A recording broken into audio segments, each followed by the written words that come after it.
چیرنے کی بات ہو رہی ہے نا، اور انہیں سکھاؤں گا کہ جانوروں کے کان چیر دیں، تو کون سے جانوروں کے کان چیرے جا رہے ہیں؟ یہ شیطان کی بات ہو رہی ہے جو سورہ نساء کے 118 میں ذکر ہے، پہلے جو ذکر ہے اسی سے کنٹینیوس ہے کہ شیطان سکھائے گا کہ جانوروں کے کان کس طرح کاٹتے ہیں یا چیرتے ہیں۔ تو کیا کبھی آپ نے یا میں نے تو کبھی دیکھا نہیں کہ کوئی جانور کے کان کاٹتا ہے یا چیرتا ہے، یا شیطان کو اس سے کیا فائدہ ہے؟ کسائی کو دیکھا ہے میں نے، لیکن میں اس کو نہیں دیکھا۔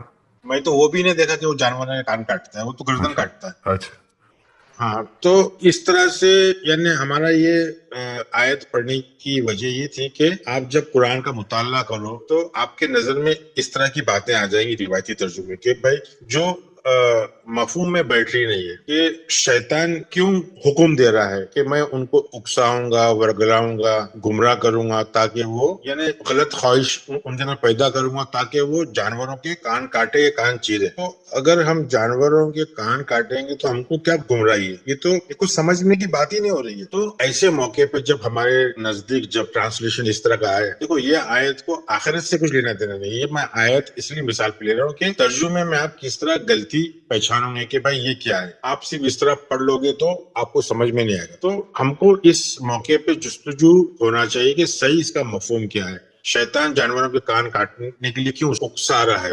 تو ہمیں لگنا چاہیے کہ یہاں مطلب میں کچھ نہ کچھ گڑبڑ ہے، تو اس کے لیے ہم کو جستجو کرنا چاہیے، اور ہم کو عربی کے لفظ دیکھنا چاہیے کہ بھائی عربی میں یہاں کیا لفظ آیا ہے اور اس کے لغتی معنی کیا ہے، تھوڑی محنت کرنا پڑے گا۔ تو شیطان جانوروں کے کان ورگلا، اپنے ورگلا کے کاٹو، تو وہ جو لفظ ہے وہ اس کے لیے پڑھیں گے کہ عربی میں کون سا نام ہے؟ یہ ہے آزن الانعام ہے، ہاں، یعنی آزن آزن تو آزان سے آیا ہے۔ جی اذان، اور سورہ الحمدللہ میں جو ہے انعمت علیہم، اس سے یہ انعام آیا ہے۔ تو انعام کو ہم نے بھیڑ بکری اونٹ بنا دیا کہ چار پہیے جو جانور ہیں ان کے کان کاٹ۔ انعمت علیہم، ہاں، تو انعام، نعیم، یہ ساری چیز ایکسیلنٹ، اچھا کے لیے۔ تو یہ بات ایکچولی ہو رہی ہے اچھی اذان کی۔ تو ایکچولی اس کا جو ٹرانسلیشن ترجمہ ہے وہ آپ کے سامنے میں اس کا مفہوم سمجھا دیتا ہوں کہ یہاں شیطان دھمکا رہا ہے، چیلنج کر رہا ہے، دھمکی دے رہا ہے، ڈرا رہا ہے کہ میں ان کو گمراہ کر دوں گا، ان میں بالکل ضرور غلط خواہشیں یعنی غلط امیدیں، آرزویں پیدا کروں گا، ان کو ورگلاؤں گا، حکم دوں گا کہ وہ ان کے اندر کی جو ایک روح کی آواز ہوتی ہے، اچھی آواز ہوتی ہے، اس کو اذان بولتے ہیں، جو رب کی طرف سے ہوتی ہے۔ 22 کا 27 میں دیکھو گے اذان جو ہے وہ انسان کے اندر سے ہوتی ہے۔ تو ایک اندر سے ایک روح کی اذان، ایک ضمیر کی آواز ہوتی ہے، اذان ہوتی ہے، اس کو شیطان جو ہے سننے نہیں دیتا، اس کو سرے سے خارج کر دیتا ہے۔ تو عربی میں جو لفظ ہے یبتی کنہ کی جو لفظ ہے، اس کے مطلب ہے کاٹنا نہیں، اس کے مطلب ہے کہ کسی چیز کو نظر انداز کر دینا، آواز کو نظر انداز کر دینا، جو اندر سے اذان ہو رہی ہے، نعیم اذان۔ انعام کے مطلب ہے ایک اچھی جو آواز ہو رہی ہے، جو روح کی آواز ہے، ضمیر کی آواز ہے، اس کو سرے سے خارج کر دینا، اس کو اگنور کر دینا۔ فَلَيُبَتِّكُنَّ، ہاں، میں یہ ترجمہ بتا رہا ہوں، یہ یبتی کنہ کیا ترجمہ بتا رہا ہوں۔ یبتی کنہ کے مطلب ہے کسی چیز کو نکال دینا، دھیان نہیں دینا، سینے سے خارج کر دینا۔ تو یہ جو اذان جب ہماری ہوتی ہے اندر سے، تو اس کو شیطان ورغلاتا ہے، ہم کو ڈراتا ہے، دھمکاتا ہے ہمارے جو کہ یہ اس کو آپ کو سننا نہیں ہے۔ اور کیا حکم دیتا ہے؟ اور یہ حکم دیتا ہے کہ جو تخلیق ہوئی ہے، جو اخلاق جو بنا رہا ہے، جو اللہ جو ضمیر ہمارے اخلاق بنا رہا ہے، اس کو ہم کو نظر انداز کرنا ہے۔ اللہ کی جو تخلیق ہے اس کو نظر انداز کرنا ہے۔ اور شیطان، اور یہ آیت کہہ رہی ہے کہ شیطان تمہارا کھلا دشمن ہے، یقیناً یہ تم کو خسارے کی طرف لے جائے گا۔ اور جو لوگ شیطان کی بات سنتے ہیں وہ شیطان کو اپنا ولی بناتے ہیں، ولی بناتے ہیں مطلب اس سے ہدایت لیتے ہیں، اس کی پیروی کرتے ہیں، اور ایسے لوگ خسارے میں۔ یہاں پہ کتنا کلیئرلی لکھا ہے سر کہ وَمَن يَتَخِذْ الشَّيْطَانَ وَلِيًّا مِّن دُونِ اللَّهِ سے، دون اللہ سے، کمزور اللہ سے ہے۔ ہاں جی جی تو بڑی ہے۔ یہ صاف صاف آیتیں ہیں، اس پہ تھوڑا سا زور ڈالیں گے تو آپ کو پتا چلے گا کہ کس طرح سے ہم لوگوں کو ترجمہ کرنے والے، ان کی بھی غلطی نہیں ہے، میں کسی کو غلط نہیں بولوں گا، مگر ہم کو سمجھنا چاہیے۔ ان کو جتنا سمجھ میں آیا انہوں نے محنت کی، محنت نہیں کی، کاپی پیسٹ کیا مگر انہوں نے ترجمہ کیا. تو یہ چیز اگر ہم سمجھیں تو بہت اچھی بات ہے. جی ضمیر کی ایک اچھی آواز ہے, اندر سے آواز اذان ہو رہی ہے, اس کو ہم بول رہے ہیں کہ آپ کو جانوروں کے کان چیرنا یا کاٹنا. تو مفہوم سمجھنا بہت ضروری ہے کسی آیت کا. اگر ہم اندر سے ہماری ضمیر کی آواز نہیں سنیں گے, اگر ہماری روح کی آواز نہیں سنیں گے, تو ہم کو قرآن تو بہت بڑی بات ہے, قرآن چھوڑو معمولی چیز بھی سمجھ میں نہیں آئے گی. تو آیت کا مفہوم ہے, آیت زور دوری ہے کہ آپ کی اندر سے اذان ہوگی, ضمیر کی آواز آئے گی, آپ اس کو نظر انداز مت کرو, اس کو سمجھو, اپنے صلاحیت کے حساب سے کتاب کو سمجھو. اس کے بغیر آپ کچھ نہیں سمجھ سکو گے. آپ کی ضمیر کی آواز کو اگر شیطان دبا رہا ہے, وسوسے ڈال رہا ہے, تو اس سے خبردار ہو جاؤ. یہ اس آیت کا وہ تھا, مگر شیطان ورگلا رہا ہے کان کاٹنے کے لیے, یہ غلط بات ہے. تو ہم کو یہ ترجموں پہ سمجھنا ہے, ہم کو ہمارے وجود کے اوپر غور و فکر کرنا ہے کہ انسان جو ہے قدرت کا ایک بہت ہی عظیم تخلیق ہے. انسان جو بناوٹ ہے انسان کی, وہ ایک بڑا کارنامہ ہے, اتنا بڑا کارنامہ ہے کہ ہم سمجھتے نہیں ہیں. اور یہ عظیم تخلیق جو ہوئی ہے وہ ہم کو صرف کھانا کھانے کے لیے, پینے کے لیے, بھوک لگی ہے, سو جانے کے لیے, اس کے لیے نہیں. یہ ہم کو جو 70 80 100 سال ملتے ہیں کہ پیدا ہوئے اور کھائے پیے اور کام کرے اور واپس مٹی میں مل جائے, تو ہم کو غور و فکر کرنا چاہیے کہ یہ اس کے لیے نہیں ہے. یہ جب انسان اپنے آپ کو اشرف المخلوقات کہتا ہے, تو اس کو یہ سمجھنا چاہیے کہ ہم وہ اپنے آپ کو اشرف المخلوقات سمجھ رہے, تو ہم کر رہے کیا ہے؟ ہم صرف کھا رہے ہیں, پی رہے ہیں, اور انوائرمنٹ کو اور آب و ہوا کو خراب کر رہے ہیں, اسی لیے ہم اشرف المخلوقات ہیں. ہم فضول خرچی کر رہے ہیں, یعنی ہم یہ گمان میں رہتے ہیں کہ ہم کچھ بھی کریں, ہم کو حساب کتاب دینا نہیں. ہم کتنا بھی جرم کریں, ہم کو اس کی بھرپائی نہیں کرنا. ہم کو پتہ ہی نہیں کہ اللہ کی عبادت کس طرح کرتے. ہم کو یہ جاننا ہی نہیں ہے کہ ہم کہاں سے آئے ہیں, ہم کو کس نے بنایا, ہمارا خالق کون ہے, ہم کو کہاں واپس جانا ہے. تو یہ سارے سوالات کو ہم کو کچھ سوچنا نہیں, غور نہیں کرنا ہے. صرف ہم کو ایک خمار میں رہنا ہے کہ ہم کو بہت کچھ آتا ہے, اور ہماری اگر عزت ہے, ہمارا وجود ہے, اسی لیے ہے کہ ہم کو 4 پیسے کمانا ہے, 2 پیسے کمانا ہے, بڑائی بازی کرنا ہے. تو یہ چیز ہم سوچتے ہیں, یہ ہماری سوچ ہے. ہم نے اللہ کو سوچا ہے کہ اللہ جو ایک ظالم ناانصاف بادشاہ ہے, جو اپنے غلاموں کو مرنے کے بعد آگ میں بھنے گا, تلے گا, کھولتا ہوا پانی پلائے گا. کیوں یہ ساری چیزیں کرے گا؟ کیونکہ اس کے غلاموں نے دنیا میں غلطیاں کی ہے, جس کو ہم اپنے گناہ بولتے ہیں. اور غلاموں کا کام ہے کہ اللہ کو کبھی ناراض نہیں کرے, جو بادشاہ ہے اس کو ہمیشہ خوش رہیں, اس کے سامنے جھکے, سجدہ کرے, رکوع کرے, فاقہ کرے, حج و عمرہ کرے, روزے نماز پڑھے, تو اور اس کے گھر کی زیارت کرے. یہ ساری چیزوں سے وہ خوش ہوگا, خفا نہیں ہوگا. یہ اس طرح سے ہماری سوچ بنی. ہم نے سوچا ہے کہ انویسٹمنٹ کریں نا, انویسٹمنٹ. یہ ہم کو, یعنی اس کو ہم بولتے ہیں کہ یہ ساری چیز ہمارے آخرت میں کام آئے گی. یہ ہمارا گمان ہے, بیسیکلی گمان, یہ ہمارا گمان ہے. ڈیلوژن. ہم نے سمجھا ہے کہ عربی زبان میں قرآن رٹ لینے سے, پڑھ لینے سے ہم بچ جائیں گے. 4-5 سورے, 10-12 سورے یا قرآن حفظ کرنے سے ہم بچ جائیں گے. ہم کو اخلاق سے لینا دینا نہیں. ہم یہ ہمارے گمان ہے کہ بھائی یہ ساری چیزیں, جبکہ روایتی لوگ, جو مذہبی لوگ سمجھتے ہیں کہ شیطان کو اللہ نے ہی صراط المستقیم پہ بٹھایا. وہ ہمارا انتظار کرتا ہے کہ ہم غلطیاں کریں, ہم کو ورگلاتا ہے, اس کے بعد بھی اللہ ہم کو بھنا گوشت بنائے گا, بھیجا فرائی کرے گا. یہ اس طرح کے ذہن کے اندر, دماغ میں ہمارے آ جاتا ہے کہ کھولتے ہوئے پانی میں ڈالے گا, تیل میں ڈالے گا. تو اس طرح کی سوچ اللہ کے بارے میں رکھنے سے نہ ہم اپنے آپ کو سمجھ پائیں گے, نہ ہمارے اللہ کو سمجھ پائیں گے. اور بیسیکلی مغل بادشاہ جیسے تھے ویسا ایک تصور ہے کہ دربار میں ایک تخت پر کوئی بادشاہ ہے, جو کہ اس کی جو ہے نا وہ مسکے مارنے ہیں, تعریفیں کرنی ہے, شعر و شاعری کرنی ہے, تاکہ اس کو یہ وہی کانسیپٹ ہے. ہاں, یہ ساری چیز اللہ نے شیطان کو چھوٹ دے دیا ہے. شیطان بھی بربادی کر رہا ہے, وسوسہ ڈال رہا ہے, اس کے بعد بھی اللہ ہم کو سزا دے رہا ہے. شیطان کو بھی چھوٹ اسی نے دیا ہے. تو جب تک قرآن کے مفہوم میں اللہ اور شیطان کو قرآن کے مفہوم میں نہیں سمجھیں گے, جب تک قرآن کا پیغام سمجھ میں نہیں آئے گا, جب تک اللہ, شیطان اور آدم کا کیا رشتہ ہے آپس میں وہ سمجھ میں نہیں آئے گا, تو قرآن سمجھ میں نہیں آئے گا. تصور ہم کریں گے کہ خدا 7ویں آسمان پر بیٹھا ہے اور ہم کو وہاں سے دیکھ رہا ہے, اور ہم توبہ کریں گے, قرآن کی کچھ آیتیں پڑھیں گے تو وہ معاف کر دے گا.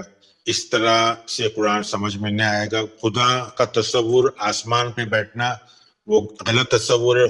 خدا خود ہمارے اندر بیٹھا ہے اور وہ ہم کو اندر سے دیکھ رہا ہے, ساتویں آسمان سے نہیں دیکھ رہا, وہ ہمارے اندر ہے. جب یہ سمجھ میں آئے گا تو انسان اور ڈرے گا کہ بھائی ساتویں آسمان پہ تو نہیں, وہ تو بہت دور ہے, تو اندر سے بیٹھ کے دیکھ رہا ہے اور اندر سے فیصلے لے رہا ہے ساری چیزیں, پورا ہم کو ہدایت بھی اندر سے مل رہی ہے. تو یہ تصور اگر آئے گا تو قرآن سمجھ میں آئے گا. ورنہ اللہ کو کوئی وہی آپ جیسا بولے مغل بادشاہ ہے اور تخت پہ بیٹھا ہے اور حکم دے رہا ہے اور سزا دے رہا ہے اور جزا دے رہا ہے, تو قرآن کو سمجھنا بہت مشکل ہے. چلو واپس سے ہم آخرت کے موضوع پہ آ جاتے ہیں. یہ تو ہم نے ایک جنرل ٹاپک لے لیا کہ آخرت پہ موضوع پہ آ جاتے ہیں. 7واں حصہ ہے یہ, آخرت کو سمجھنا یعنی اسلام کو سمجھنا ہے. قرآن اور اسلام کی یہ ریڑھ کی ہڈی ہے. آخرت کو سمجھے بغیر قرآن کا پیغام بالکل بھی سمجھ میں نہیں آ سکتا, کیونکہ آخرت جو ہے وہ دنیا سے جڑی ہوئی ہے اور ہم نے اس کو 2 پارٹ کر دی, فرسٹ پارٹ اور سیکنڈ پارٹ, جبکہ وہ کنٹینیوس پارٹ ہے. دونوں ایک ہی حصہ ہے. کافی باتیں پہلے اور بھی حصوں میں ہو چکی ہے, پھر بھی ہم کوشش کریں گے کہ ہم ہماری عقل استعمال کریں اور اس کو سمجھنے کی کوشش کریں.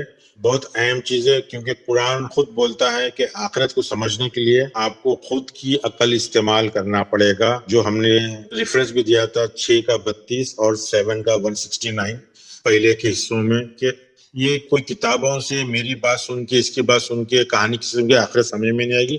آخرت کو سمجھنے کے لیے غور اور فکر کرنا پڑے گا, عقل استعمال کرنا پڑے گا. 6 کا 32 اور 7 کا 169.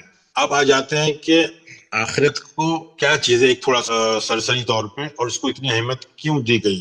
عربی زبان میں آخرت کے مطلب تاخیر ہے, پوسٹپون کرنا, دیری کرنا, پروکراسٹینیشن, لیٹ. اس کے مطلب ہے کہ یہ آخرت ہے, یہ دارالآخرہ ہے جو اس میں ہم گھومتے رہتے ہیں.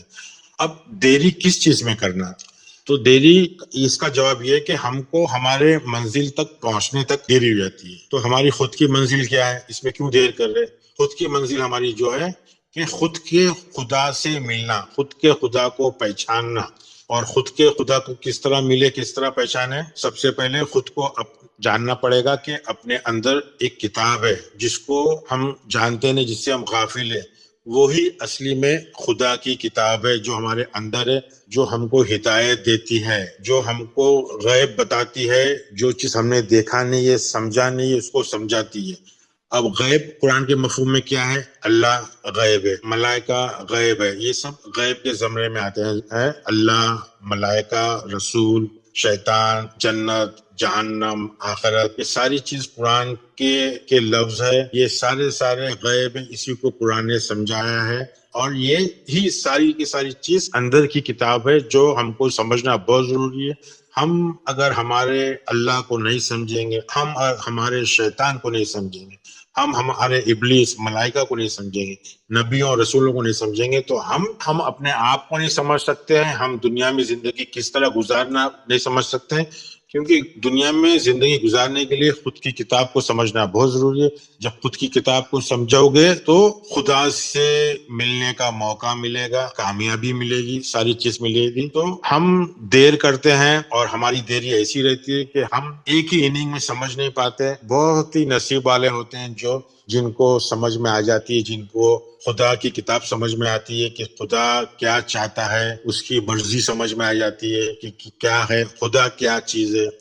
تو اس کے لیے ہم کو بار بار اننگ میں آنا پڑے گا, سوچنا پڑے گا, غور کرنا پڑے گا کہ میری کتاب مجھ سے کیا بول رہی ہے. ہماری جو کتاب ہے اس کو پڑھنے کی ضرورت نہیں ہے, اس کو سمجھنے کی ضرورت ہے. وہ ہم سے بات کرتی ہے, وہ ہم سے بولتی ہے, وہ ہم کو ہمارا قبلہ بتاتی ہے, وہ ہم کو سونے نہیں دیتی.